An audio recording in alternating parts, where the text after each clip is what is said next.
Hello, আসসালামু আলাইকুম। অনেক দিন পর আমি একটি মজাদার রেসিপি আজকে করে দেখাবো। তো এটা একটা শাকের রেসিপি, ডাল দিয়ে শাক। খুবই মজা হয়, আপনারা একবার ট্রাই করে দেখতে পারেন। তো প্রথমেই আমি দেখছেন পেঁয়াজ আর রসুন কুচি করে কেটে তেলে ভেজে নিচ্ছি। তারপর এখানে স্পিনিচ শাক ভালোভাবে ধুয়ে এই ভাজা পেঁয়াজ রসুনের ওপর দিয়ে অনেকক্ষণ ভাজবো, একদম পানি শুকানো পর্যন্ত।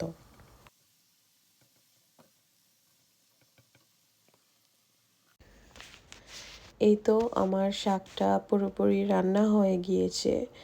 এখন যতটুকু পানি ছিল শাকে, আমি চাইবো এটাকে ভালোভাবে একদম ঝরঝরা করার জন্য। যদিও স্পিনিচ শাকটা কিন্তু ঝরঝরা হয় না। এই রেসিপিটা যদি আপনারা কলমি শাক দিয়ে রান্না করে দেখেন, তাহলে কিন্তু বেশি মজাও হবে, আবার খুব ঝরঝরে হবে। তো যাই হোক, আমার হাতের নাগালে এই শাকটাই ছিল, স্পিনিচটা। ওইটাকে আমি ভালোভাবে পানি শুকিয়ে উঠাইয়া ওই ফ্রাইং প্যানেই আমি আরও কিছু পেঁয়াজ আর রসুন দিয়ে, কিছু তেল দিয়ে এখন ধুয়ে রাখা ডালটা ভালোভাবে নেড়ে ভেজে নেব। একদম মুচমুচে করতে হবে ডালটাকে। তো দেখেন আমি কিভাবে করেছি।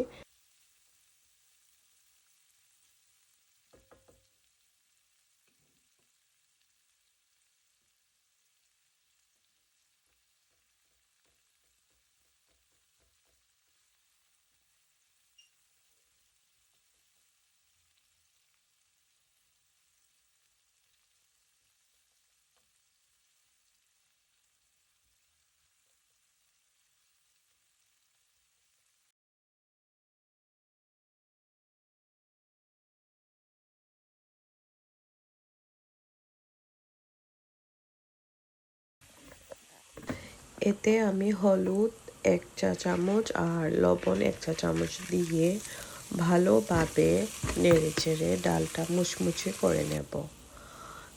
এটা একটু সময় নিয়ে করবেন, একটু সময় লাগবে। এই একটু হাই হিটে রান্না করবেন মুচমুচে করার জন্য, এতে কিন্তু এটার স্বাদ দ্বিগুণ আসবে। আমি যেহেতু কেটে কেটে ভিডিওটা নিয়েছি, তো দেখতেই পারতেছেন আমার প্রায় ডালটা চেঞ্জ হয়ে আসছে, মুচমুচে হয়ে আসছে। এই পর্যায়ে এসে আমি শাকটা দিয়ে দেব। এখন ডালের সাথে শাকটা ভালোভাবে নেড়ে চেড়ে সুন্দর করে মিশিয়ে আরও কিছুক্ষণ রান্না করব, একদম ড্রাই ড্রাই করে ফেলবো। তো আমার গলা কিন্তু ভাঙা, আমি অনেক দিন যাবৎ অসুস্থ ছিলাম। আপনারা আমার জন্য একটু দোয়া করবেন আর ভিডিওতে কমেন্ট করে আপনাদের ফিডব্যাক দেবেন। আমার নতুন চ্যানেল, সবার কাছে অনুরোধ, যাদের কাছে ভিডিওটা যাবে দেখবেন আর একটা সুন্দর কমেন্ট করে যাবেন। আমিও আপনাদেরকে মন থেকে অনেক সাপোর্ট করি, সুযোগ পেলেই আপনাদের ভিডিও দেখি। তো ভালো থাকবেন, সবার জন্য অনেক দোয়া আর ভালোবাসা রইল। এই তো আমার শাক রান্নাটা প্রায় শেষ হয়ে গিয়েছে, একদম মুচমুচে হয়ে গিয়েছে। আপনারা এটা গরম ভাতের সাথে ট্রাই করে দেখবেন, আমাকে একটু কমেন্টে জানাবেন কেমন লাগলো আপনাদের কাছে এই শাক রান্নাটা। আমার তো এটা ভীষণ প্রিয়। তাহলে আজকের জন্য এতটুকুই, পরের কোনো ভিডিওতে কথা হবে। ভালো থাকবেন সবাই, আল্লাহ হাফিজ।